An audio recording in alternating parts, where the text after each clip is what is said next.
Welcome to the Better Two podcast. I'm your host, Donna. Today's guest is a returning singer, Shari Rowe. Today we talk about her new music coming out, loss of her mother, and, well, even mentoring in a new radio show that she's got. So tune in. Hi, Shari. How are you doing today?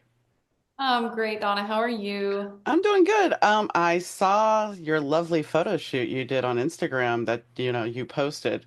So when was that taken? I know it was in Arizona.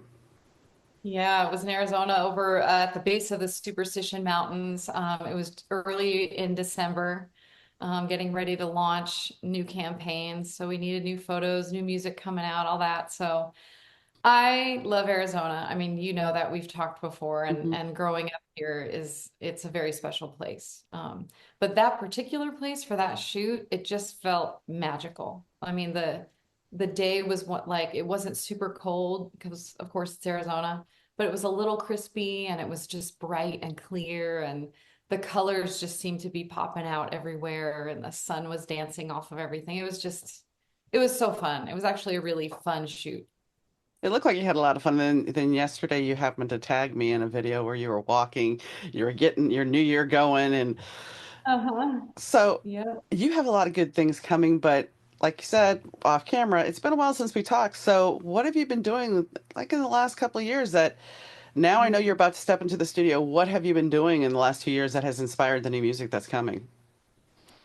Well, a few different things. I feel like life has kind of taken me on a journey that was unexpected, as so often happens in life for all of us.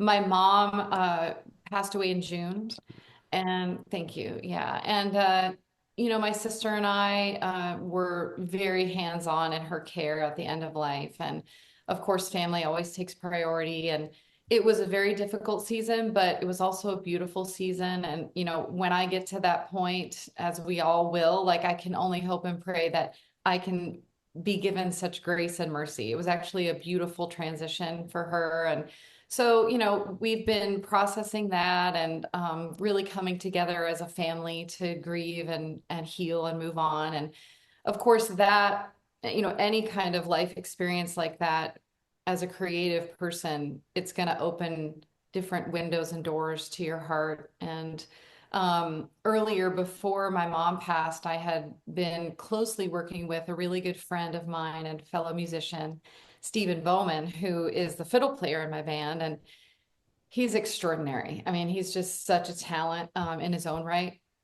He's also an indie Americana singer-songwriter. And he had approached me about, I'm so sorry. It's okay. Hold on. Okay. Do we need to? No, that's Okay. fine. All right. Life Thank you. happens. It does. So Bowman had approached me with this idea he had for a project. And it had to do with the houses that he grew up in and the different stages of his life and kind of telling the story of his emotional journey and what each house represented as far as the season of his life. And so we co-wrote that project together and put it out. I also co-produced it and sang background vocals on it. And it was my first time producing for another artist and actually really being truly the co-writer on the whole project. And it was such a beautiful experience for me. Of course, because I care about Bowman. He's a close friend. So it was cool to kind of unpack those things with him. But it also made me realize that I was able to be more vulnerable when writing for someone else than I am for myself. Hmm. So going through kind of these different seasons in my life, this new music that I'm working on, my top priority has been, looking at it and not being so guarded and kind of letting more vulnerability show in my writing. I feel like that's always a good thing because that's most relatable. Right. So yeah, so that's been cool. We that came out. He released a few singles, at different times, and I actually went out to Nashville and played a bunch of shows with him and celebrated the release of that. And also in the meantime, working on my own music and signed a new management deal. So there's been a lot of things in the works. I'm more diversified than I've been in a while. I'm also a radio host, so we can talk more about Nice, that. nice.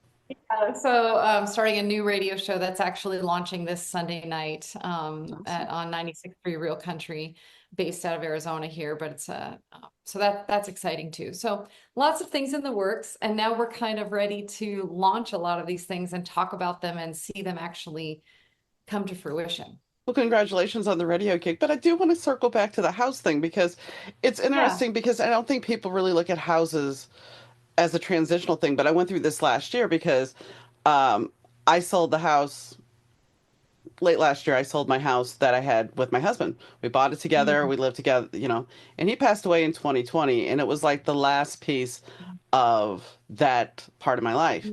And I'm sorry. the interesting thing is I had to term it to, I left my we house to have a me house. Oh, wow. And Yeah. because once you're with somebody for so long, and I don't think we really discussed that, but once you're with somebody for so long in a relationship for at least 5, 10 years, which we Mm. had close to 18, Wow. and the fact is, we make the mistake of constantly saying, even after they're gone, well, we have this, and we did this, and we Oh, did that. And sure. it's like, so now I consciously try to say, I. And me Hmm. because it's like you have to deprogram. So it's like that was my wee house. And yes, if you have a childhood home, one home, then that becomes your childhood home. It was like when my grandmother sold the house, her house. That was the Right. only house I had from my childhood as an adult that was still intact.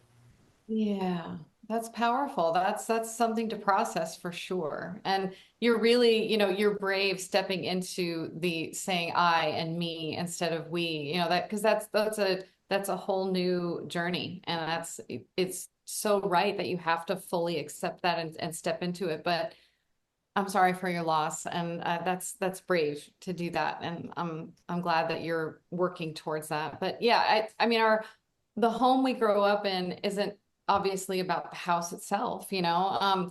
The stories that came to life in this project were so deeply personal, and each home represented different feelings and different things that Stephen was learning as he was growing up, the way we chose to do it, each house was obviously on a different street, and we named the songs after the street names. So, example, Sunset, it was on Sunset Street, and that happened to be the house where he felt very nostalgic, and he remembers his family laughing, and he remembers the kids running through the halls and the cousins, and he remembers the way the light kind of came in through the window a certain way in that house, and he managed to pull up pictures of each home to incorporate that into the covers and the marketing for each song. But that song is very reassuring. So we wrote that song as if the house was speaking to him, encouraging him to wake up and face the day, and just the comforting feeling of seeing the light come through and dance on the wooden floors and feeling the warmth of that underneath your feet. And that home was very comforting to him. And then, another example, in contrast, because there were several songs, but in contrast, Brittany was the most recent one to come out. And that one was where he was kind of coming of age, and he had that kind of teenage angst, and he was asking himself who he really was and trying to figure out his place in the world. And so that one had more of an edge to it. And the one of the lines in the chorus is, Brittany, why'd you trick me? I Mhm. thought you'd keep me safe. And he's speaking to the house in that one. So yeah, we kind of dove into all of those emotions. They're real for all of us. Well, and I think there is a saying in certain groups that your house has a spirit. Your house has a Mhm. spirit, and nobody really Yeah, pays attention to that spirit. When you're talking, right. like my grandmother's house, when my grandmother was getting rid of her house, I was like the last person because I lived out of state. I was the last person to get there, and she had this antique mirror. And Yeah. she was like, I was going to give that to your sister. I'm like, but you're giving your wedding rings to my sister. She goes, yeah. She goes, but why do you want that? Why do you want that mirror? I got it for free with some furniture. Yeah. I said, because that mirror was over the dinner table at Mm. holidays, and that represented when the whole family was together. Oh my because God. eventually my family divorced, my parents divorced, my uncle and aunt divorced. So that was the last time that the family truly was a family. Oh, I have chills thinking about that. And I she get she that. didn't get it initially, and when my cousin found out I had it still before she passed away, she was just like, "I am so thrilled that you understand the meaning behind that." Yeah, absolutely. That's powerful. Because I most get it. most people think, "Oh, it's just a mirror," but Mm-mm. as a kid, when something resonates with you, you hold it. Yeah, yeah, it's So, powerful. how did the radio gig come about? Well, I signed, as I mentioned, the new management deal. My new manager, Dennis Petty with DDP Worldwide. I was actually putting together a fundraising show, and I was looking for someone to do an acoustic opening set before our full band set. And I wanted it to be somebody that had ties to Arizona. And I kind of asked around a little bit, and Chauncey Jones came up a few different times. And so I thought, yeah, he's a great fit. Let's do it. And so I went to reach out to him, and he said, yeah, if you don't mind calling my manager, that's, he's the one that's going to handle that. So he gave me Dennis's info, and I called Dennis and I set everything up for that show.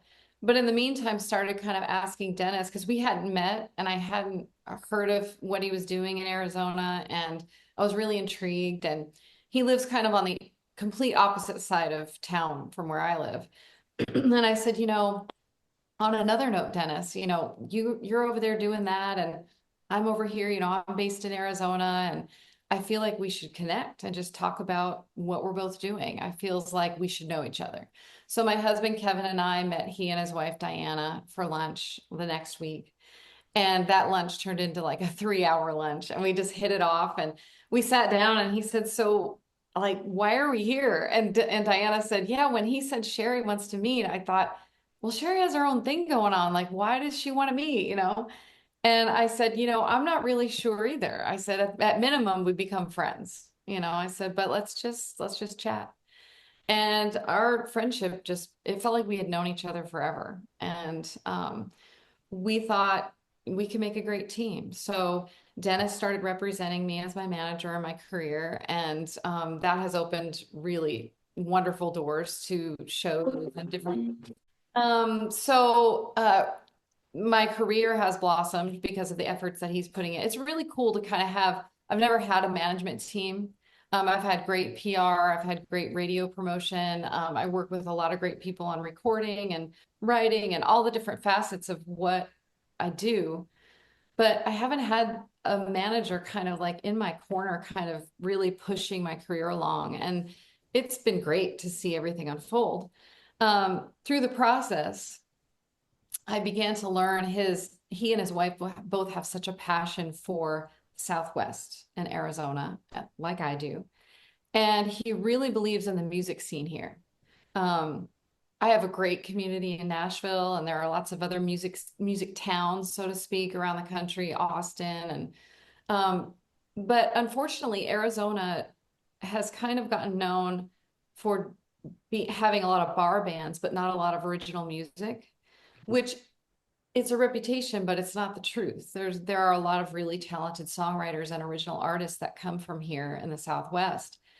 And so Dennis began kind of really focusing on launching those artists and giving them, putting a spotlight on what they're doing. So he formed the Arizona Desert Country Music Association. He has monthly songwriters rounds and events to highlight original music, much like they do in Nashville. He's really kind of facilitating that. And in the process of doing that, he went to Mike Barna, the owner of 96.3 Real Country here in Arizona, and he said, I have an idea for a radio show. Do you think you'd get behind celebrating Arizona artistry? I mean, we have a lot of talented musicians here and artists who are building careers, and they're touring, and they're on the radio, and they're successful. So Mike ended up saying, I have been waiting for years for somebody to take that on. And it's something that Mike evidently was passionate about. And he said, absolutely, I'm behind it 100%. So we have a studio here at the house, and I helped, and my husband helped. And my husband is an integral part of the production and editing side of everything with the radio show. And we kind of put together a demo show and sent it over to the station. And Mike went back to Dennis and said, "This is great." I kind of chimed in on being on that demo. Mm-hmm. And so, I think Shari should be one of the hosts. I think you and your wife Diana and Shari should be, Diana can be the like the main host. Dennis can be comic relief, and Shari can be the color commentator and kind of give industry insight. And so it began, and we started interviewing different artists around town. And each show will feature a different artist from here in Arizona. And it's kind of formatted in the way where we play about 5 or 6 of their original songs. They'll play something live for us. And in between, because it's not a talk show, it's mostly music. Mm-hmm. We are highlighting country legends and different artists who have influenced this particular artist's career. And it's turned out to be really interesting. And it's been so great to hear the backstory from so many artists that I've maybe met in passing, just, coming on stage or off stage and just saying a quick hello and seeing just social media. It's been such a joy to kind of get in kind of the position that you're in. I'm not often in that spot where I'm asking the questions. And it's been really fun, and it's really been enriching to build the relationships too, because inevitably you build a bond and you Yeah. get to know somebody, and it's special. And so the first show launches this Sunday night. We've got the 1 hour slot every Sunday night from 7 to 8. And it's turning out already it's getting a lot of buzz. All the big local news has been covering it, and we're excited about it. Yeah. Can they listen to it on the internet? Yes, 96.3 has a very large internet presence. So they reach about, I'm told, at that hour between 4 to 600,000 from the station, but then their streaming audience is much larger than that. It's kind of cool because Arizona is its own thing, and this truly is the West. And the listenership around here does kind of lean towards more traditional country music and Americana. And that's not necessarily the case in Nashville or Right. other places. So the streaming audience is intrigued. They want to hear the music coming out of the West. So as we move from that to you walking into the studio, and we're not talking the radio studio, we're talking about you walking into the studio. I'm sure your mother's Yeah, death has some influence on some of your music now. absolutely 100%. It's before she passed, I had been working on a song about my dad who passed many years ago. And I had ideas for that song for a long time. And I kind of molded over. And I almost felt like it was too sacred. And I couldn't find the right words. Everything I tried to write, none of the words seemed to convey what I was feeling. And so I kept putting it on the back burner. And then I got with a co-writer, friend, Tiffany Goss in Nashville, and we worked on it for a while, and then I shelved it again. And then we brought Bowman, who I mentioned, into the mix. And that song in particular was a very important one to finish. And something that Steven said to me, I say Bowman, I say Steven, they're interchangeable. His name is Steven Bowman. Mm-hmm. Yes.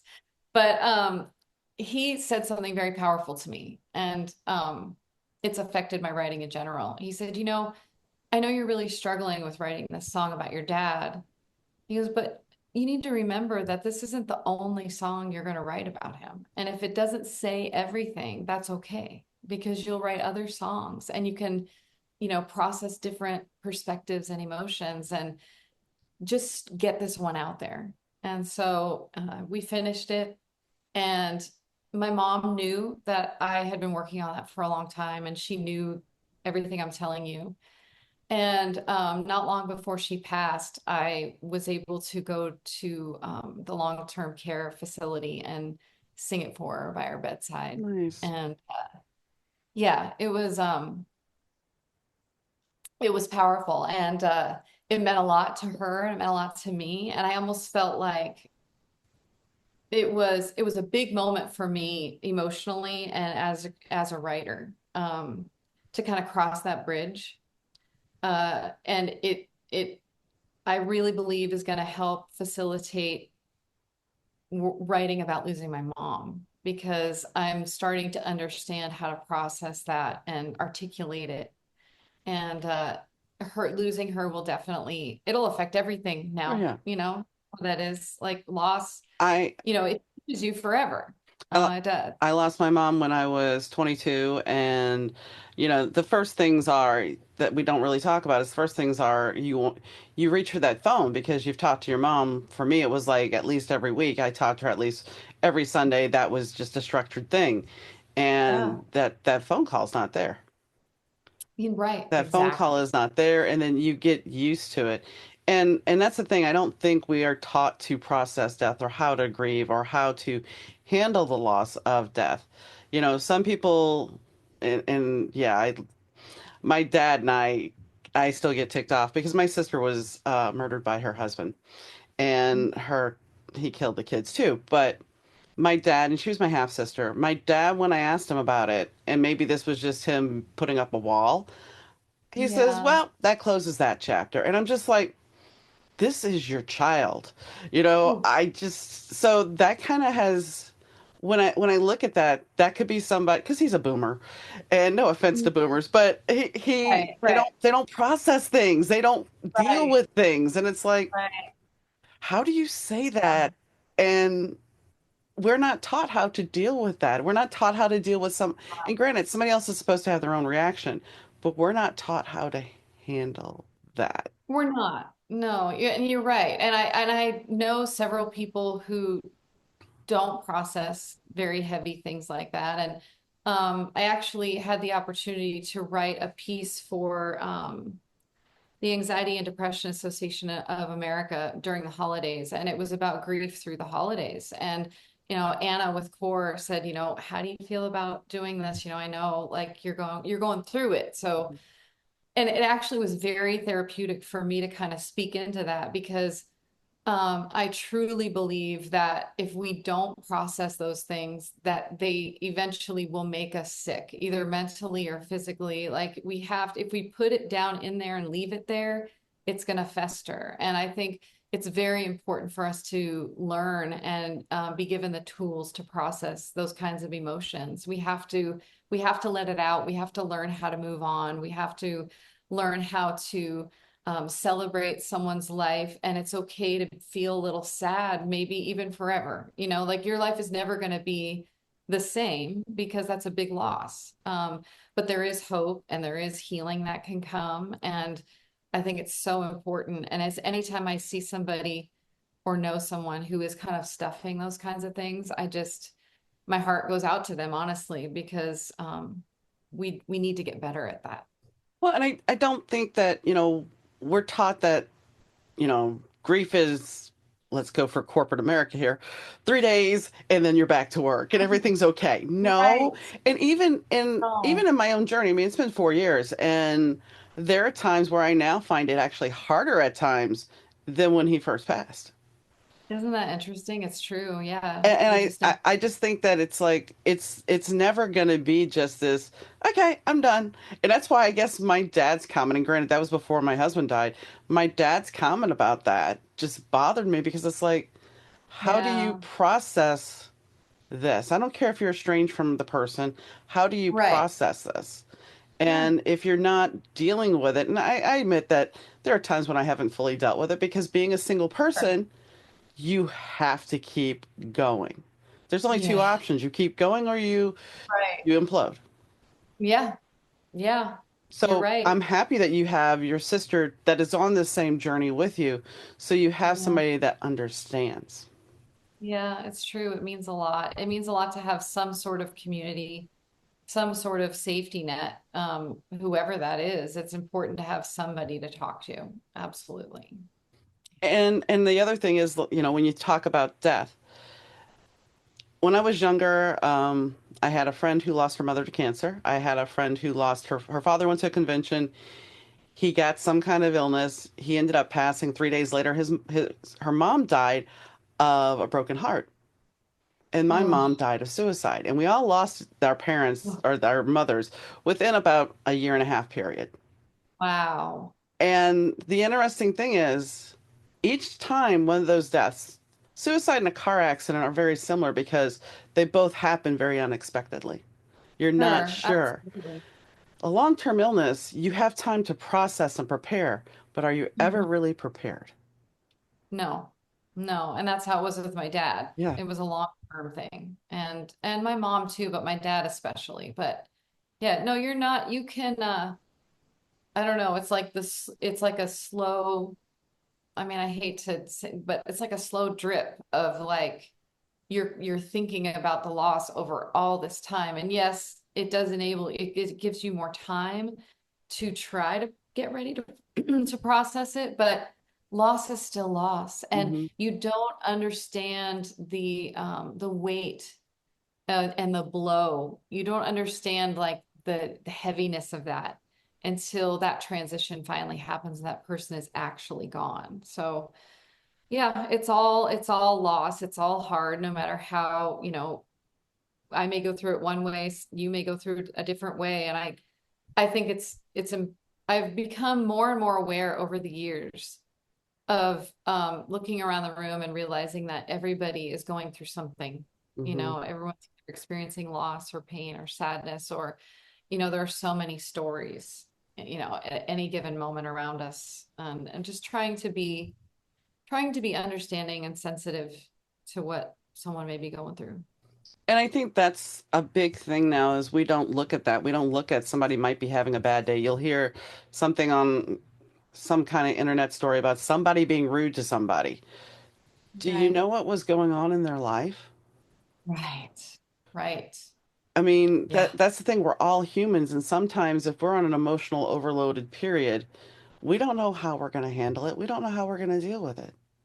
No, you And don't. if you're sitting there with somebody, talking to somebody, and somebody else has had a bad day and they're very belligerent, you got to give somebody some grace occasionally. Absolutely. Absolutely. And, I think we're all working on that, but I think it's important. If you're just aware and you have intention and if we slow down a little bit, I think we have a better chance at kind of walking in that grace. Well, I think that's the thing. We don't slow down anymore, and we're constantly tuned in. We're constantly plugged in. So we're always getting information constantly. And unless you actually take a step back and say, okay, I'm not gonna look at the phone for an hour or so. I'm not gonna sit here. I'm just gonna chill, you know. Yes, But then it comes back to then you have to face that grief. Then you have to that's face those true. problems. Yeah. So it's a very Yeah. fine line.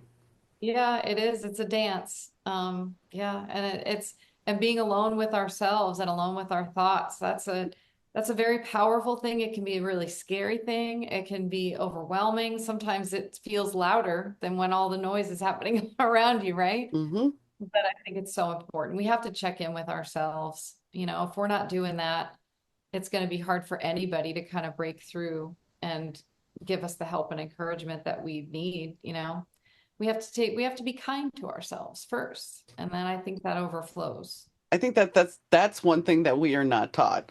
We are taught to No. please everybody else, be that Oh people my pleaser and goodness. help everybody else. Oh But you yeah. put yourself last. Yeah, I heard something this morning that was really powerful. I've heard it before, but it really hit me, and I feel like it's appropriate for this. When we have this inner critic that's always, constantly for most of us saying, "Oh, well, you should have done this, or you didn't do that," or I do that.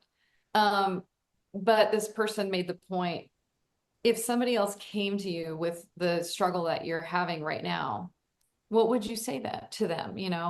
And we often find the words for others, and we know how to help them feel better in the moment and offer them advice or encouragement or support. We need to be speaking these same things to ourselves. When we lay down at night, are we making a list of everything we didn't accomplish because we are in such a fast-paced world? Let's switch that, and let's kind of make lists of what we did accomplish that day and kind of walk in gratitude. And I think those are the building blocks for success in every area, mental health and relationships, and ultimately whatever we're working on, whatever our goals are. We have to be in a more positive, loving mindset. So, as far as the new music, let's go back to that for a second too. What else has inspired you to come up with the new songs? It's interesting. So because of the season that I've been in, I have had a tendency to kind of really dive into those deep emotions, and that'll definitely be part of the project. But I've been co-writing with people, and I've been telling them, help me to write the upbeat stuff, because I have a lot of joy in my life, and I have so many fun things I'm doing, and I love a lot of the songs that we play as a band. I mean, my band is fantastic, just such high energy that we bring to the stage. And together we're just like this force, And I have my moments when I want to be like a singer-songwriter and kind of dive in and just have those really vulnerable kind of moments as an artist. But I want to have the big band fun too. So that's going to be on the record too. And I've learned to align myself with just the right co-writers to be able to bring that out in me, because it's in there. I just happen to be in a season where all the emo stuff is just right here. Hmm. So, but all the other stuff is there too. So, and when we hit the stage, our shows are big and fun, and I love to have the ebb and flow. So my goal is to take everybody on that journey, on that emotional journey, and tell the stories and lighten the load, and have people find a way at shows to feel like they're escaping a little bit or identifying, like both. I want to give people music that they can find themselves in, as always. That's always the goal. But more than ever, I just feel like I just really want to show everybody um, who I really am. And not that I didn't before, but I feel like that's a journey as an artist, as a creative, learning to really kind of unpack everything that you are. And it's okay to feel vulnerable and let that show. Well, that's something that they've been talking about with social media, that the days of the influencer are numbered because people are seeking more authentic connections. They want people to be more real. They don't want the necessarily, oh, look at me, how pretty I am, and da da da da. And Right. they want the authenticity because let's be honest, if you filter your face, you can do, everybody can do that. You're not being Yep. authentically you. No. And I often find it funny when people use filters because if I go see you live and you don't look Yeah. like the mm-mm. Oh, excuse me? Yeah, What happened to you? I know. And I think that's an issue with it's great that we have the ability to make ourselves look younger and make ourselves look flawless, but Sure. are you being authentic? No, I know. And that's it can be a struggle for so many people because of just getting bombarded with all of the gosh, so much of what we see, on social media is not real, and even I have a really great makeup artist that she did the makeup for that shoot that you saw. And it's great, to do stuff that makes us feel good about ourselves. We want to present ourselves in a certain way. But, she talks about the behind the scenes of how much that of what we see is so not real, because I don't have like major, I don't like even in editing for my final photos, like the kinds of things she tells me. I mean, I cannot believe how many people literally change their body. They're like, there's so much that people can do. And I think so many people think because you can do it that you should, but it's such a dangerous trap. I can't imagine. I mean, we're all human. We're all imperfect. Um, we want to present our best, but eventually we're all headed towards the same aging and the same struggles in life, and we're all going through the same seasons. And I can't imagine fixing everything all the time and then suddenly having to face the reality, because that has to come to an end.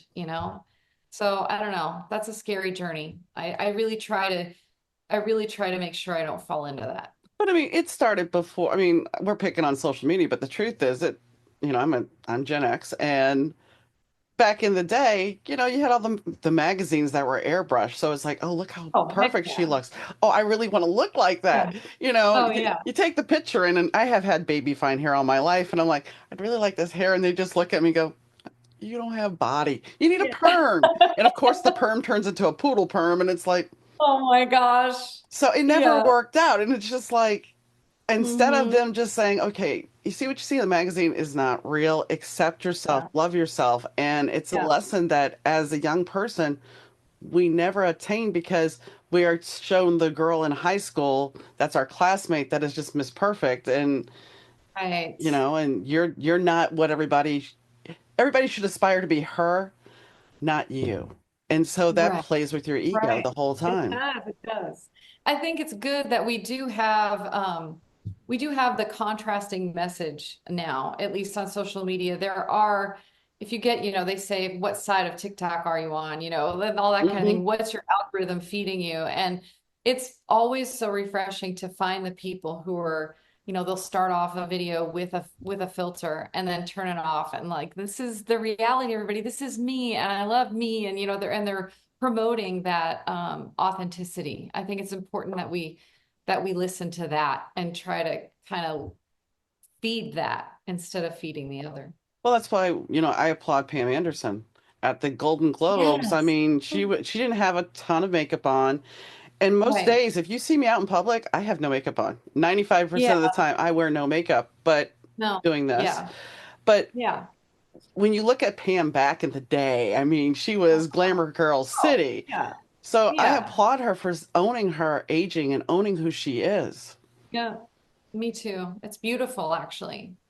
And it's brave. It Hmm. is. And it shouldn't have to be a brave thing, but that is just the reality of the world we live in. And I applaud her as well. I think it's really special to see someone in her position just as a real person, just putting her value in like who she is and letting people just get to know her for that. That goes back to, though, we don't, if we don't love ourselves, how do we value ourselves and how do we respect ourselves? Yep, And that's that's that's a big thing that it's a lesson that we have to learn. And we have to yeah. learn it in a very, I would say, very much a hurry because so many people are Yeah, losing that. it's true. They don't value others and they don't value themselves. So it's like, It's true. Yeah. but then we don't value nature either. And going back to Oh your my photo goodness. shoot, I mean, there is Oh, nature that is so awe-inspiring and beautiful if you oh my stop and goodness. appreciate it.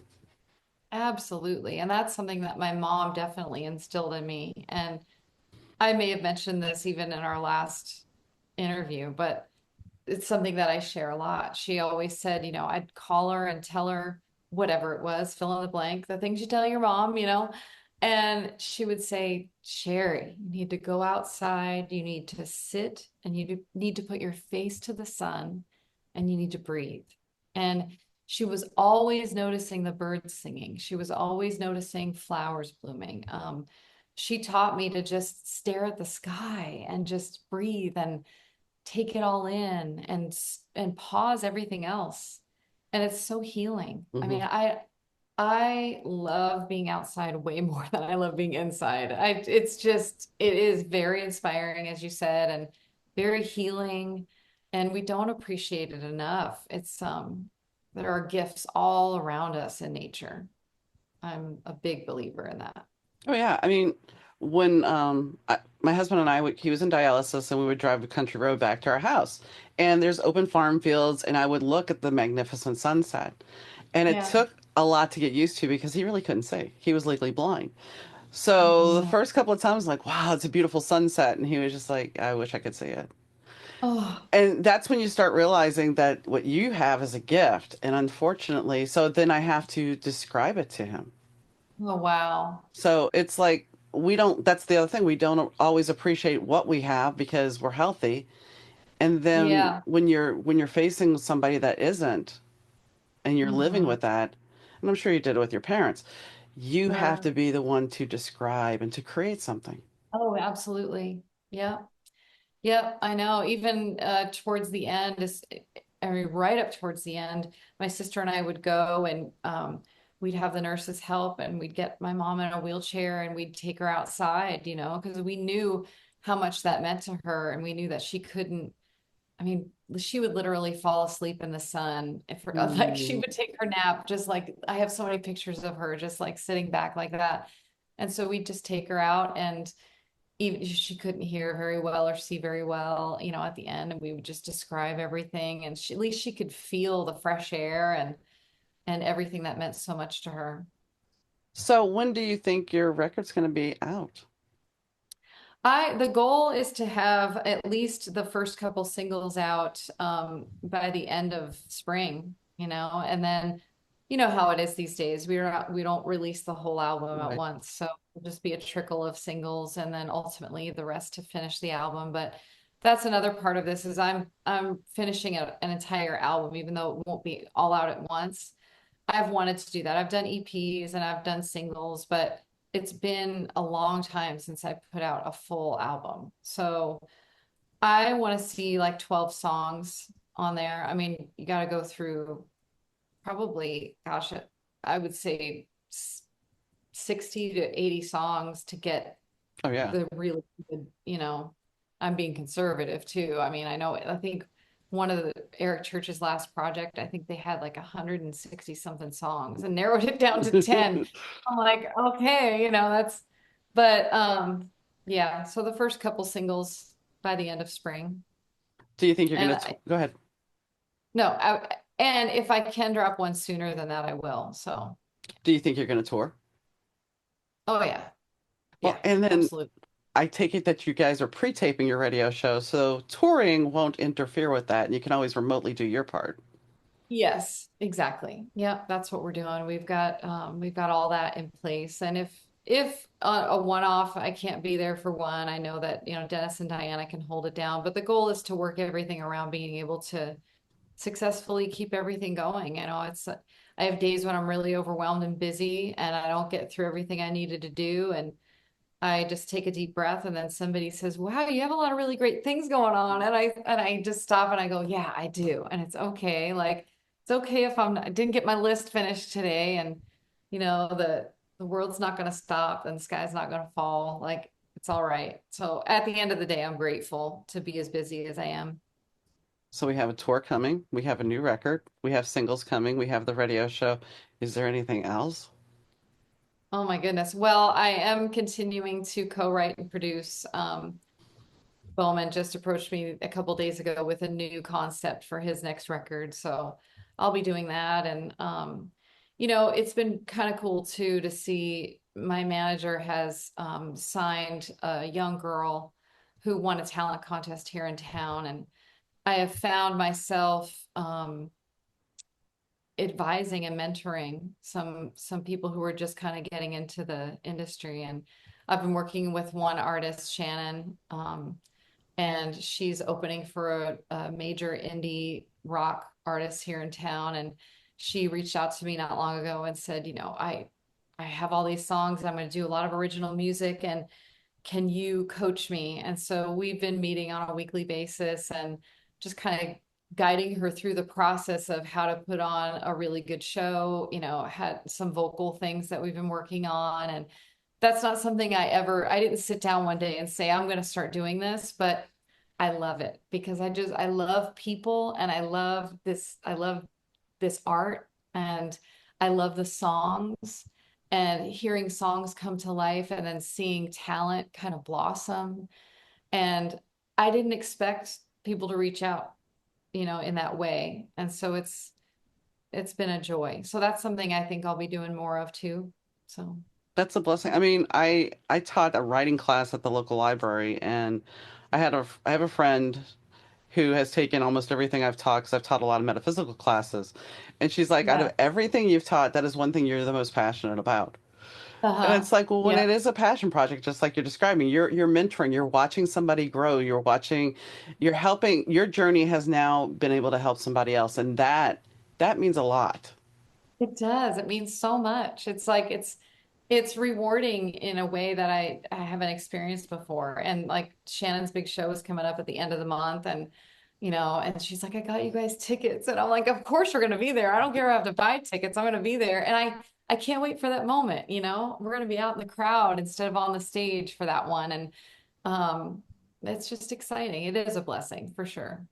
Did it change your perspective? I mean, as a musician, does it change your perspective when you go to a show now, watching another singer up on stage? Do you critique their performance or do you just enjoy the music?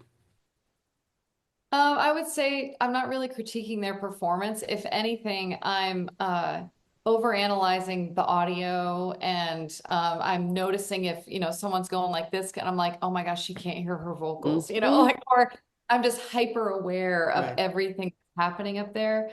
And if anything, I'm more sensitive and compassionate to like the moments that they're creating, trying to create. They're big, where you can tell like the audience is so engaged and you can feel it in the room. And I'm thinking, oh my gosh, they must be so excited right now. And um, if anything, I have a hard time. I end up critiquing the whole team that is supporting the person who is performing. I get it. And that's kind of what I was alluding to, because it's Yeah. it's like once you've done something, you can't ever do it like you used to. No, no. It's hard to just be yeah, you can't it's hard to be objective. Like you're just really caught up in all aspects of it and yeah. But I enjoy going to shows. I love watching how other people deliver a show and um it's just really cool to think about that. And that's something I told Shannon too, because she was talking about transitions and what songs to do when and I said, most of what you've experienced at a show that you thought was just amazing, I'm like, it almost never happened organically. So it's sincere and it's honest, but there is planning that goes into putting on a good show and taking people on an emotional journey and a musical journey. And so we discussed that for a while too, the behind the scenes of setting up the moments, Hmm. they're real and you're delivering them in a real way. It's coming from a real place, but you have to go into it prepared. Nobody that's putting on a great show is winging it. No, no. And I think that, I mean, even if you go down to radio back in the early 90s, it was you had got to pick the songs, but it was Yeah. all set up to take you on a ride. And Yeah. and that's the thing. It's like we all until you become a creative, an actual working creative, Yeah. you can enjoy the ride. You can enjoy the book. You don't have to think of the Sure. aspect of all the work that goes on behind the Yeah. scenes. Yeah. That's true. I mean, most people are like, It's oh, a podcast. Oh, all you got to do is sit down and uh-huh. talk, and that's it. Oh, no, no, because I'll have Oh to go back boy. and edit, and then I'll send it Yep. to my voice guy and or sound guy, and he'll edit that, and then he'll get it back Yep. to me, and then I got to edit the video, and then I got to do all the Yep. other stuff. And I'm Yep. not complaining, but nobody ever considers any of that. Yes, I hear you. I hear you. Yeah. I I understand. know you do. Yeah, and it's always fun to kind of talk the way we are right now because when somebody does get it, it's like I know how hard you're working behind the scenes. And my husband and I were just talking about that yesterday when I was having one of my, oh my gosh, I'm so overwhelmed moments. But having people that get it, it's really important. So you can just hear somebody say, it's okay, you got this. Like, I know what you're doing. Maybe everybody else doesn't, but I know. I mean, because yes, you can go into the studio and you can make that record. But then you have to market it. Then you have to get on social media Oh, and do some videos for social media. Then you have oh, to go do some of these podcasts. And then yeah. and we're not considering local news. We're not considering newspaper or any of the other marketing. Oh yeah, absolutely. Rehearsals, making Hmm. set lists, doing all the business side of it, making sure everybody's, I'm negotiating contracts. There's so much. And again, like you said, I'm not complaining at all. I No. love it. But I think it's really cool to have somebody understand. Well, I mean, when you're a kid, it's like for me, it was like, okay, I'm going to be a writer at one point in my life. I'm going to write a Yeah. book. Okay, that's all you think about. I'm going to write the book. I'm going to sing a Yeah. song. I'm going to sing a song and I'll record the song. Right. Okay, well, you got to write the song, and then you have to really hone and get the musicians and everything else, and nobody thinks about any of that. No, and that's been part of what I've been kind of passing on to people who are just starting out. And um, sometimes people are, excited about learning about all of the aspects. And other times it can be really a hard pill to swallow because some people really do have this idea that it's going to happen overnight or, all of that. And it's like, gosh, so many of the people that you hear with a big hit, you didn't hear about them the month before and you think, wow, they just popped onto the scene, and it's like, no, there's no such thing as an overnight success. It's like they call Nashville a 10-year town. It's Hmm. like whether you're a writer or a performer, it's usually about 10 years before people start to really hear what you're doing. And So, nobody ever thinks about the business aspect either. That's the other thing. Nobody mhm. warns you about, because it's like, okay, well, I'm going to just do my thing. And it's like, oh no, Yeah. now you have all this to do, and you have to deal with the money aspect and this and this. Yeah. Yep. Yes, absolutely. Receipts, all of it. Yeah, it's Hmm. like there's, it is a business. It's a business that is very demanding, but it's like so rewarding, I mean, we'll be out doing a show and maybe like we've all had these experiences where we have this expectation. And with shows, it very much can vary. Like you think somebody builds this event up to be whatever, and then you get there and maybe the crowd is like almost nothing, or the sound isn't right or whatever. Hmm. And we'll just look at each other and we're just having fun and we'll just laugh and we'll go, hey, we're getting paid to play music. So it doesn't matter how many people end up showing up or, whatever changes. It's like, it's a joy at the end of the day. I mean, we're all going to be working at something. We all have to work. Yeah. So if we get to do something that we love, that we're passionate about, what a blessing. Well, that's why I think if you can find the time, because when I was working at the insurance company, I would go into this little room and I had my little floppy disk and I would put it into the one computer that we were allowed to use on lunch break. Yeah. And I would work on my book. And I would go Uh, back to my desk and do my job. When I got home, I'd work on my book. yep. And that's the thing, Yes. as long as you find something rewarding. Exactly. And I think That's that's, true. we get so caught up in everything else that we lose working on our creative passions. Well, I think someone once said it to me like this: what is that thing that you love to do that you could find yourself doing it and you'll skip a meal, like you'll forget to eat, or you literally get so consumed by it that you forget everything else. That's such a huge sign of something that you should pursue. Find what you love to do and then find a way to make a living doing it. Like the money will follow. Be really good at what you love Hmm. and money will eventually follow. You have to just chase that purpose and that drive, what drives you. I mean, I used to clean houses. My sister and I started a cleaning business before I started making music. But I kid you not, like we would be cleaning these huge mansions, coming from the really poor side of town, going over to clean the mansions. And we literally would be working in different ends of the house and we would meet in the kitchen because one of us got an idea for a song and like we'd go our separate ways again, then we'd come back and finish a verse, and like Nice. we were always working on music. And so I think so many people do get caught up in the day-to-day job and they're not feeding their souls with like that thing that they were created to do, I believe. So I agree. I agree. yeah. Is there anything that we haven't talked about that you'd like to add? Gosh, I think we've covered so much. It's always a joy to talk to you. And no, I think I'm excited about everything that's coming up. We covered the radio show and the new music and kind of the journey that's brought me to this place. And I'd love to touch base again when the new music starts to come out. Definitely. And I can't wait for you to hear it. Definitely. Well, thank you, Shari. Yeah, thank you. Shari has a lot of irons in the fire, that's for sure. And I look forward to seeing what she's going to produce as far as the music. Stepping into the different hats she's wearing, we have mentor, we have producer, we have radio host, we have singer, we have songwriter. And yes, there's a theme and a thread running through all of them. But she also is somebody who wants to be authentic and genuine. And she wants to pass her knowledge on to other people.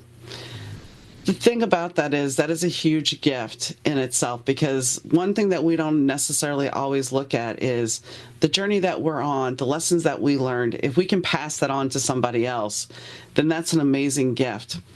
I wanted to say, and I did not say, when she was talking about the fact that sometimes, we don't necessarily listen to what we're being told, or we don't hear what we're being told. When I do readings for people, there are many times when I'm sitting there reading for a client and I will get a message for the client, and that message is just as much for me as it is for them. And it's not lost on me. I'm not sitting there going, oh, well, that's for them, I'm not going to hear it. No, I'm well aware. I'm sitting there, I got it, guys.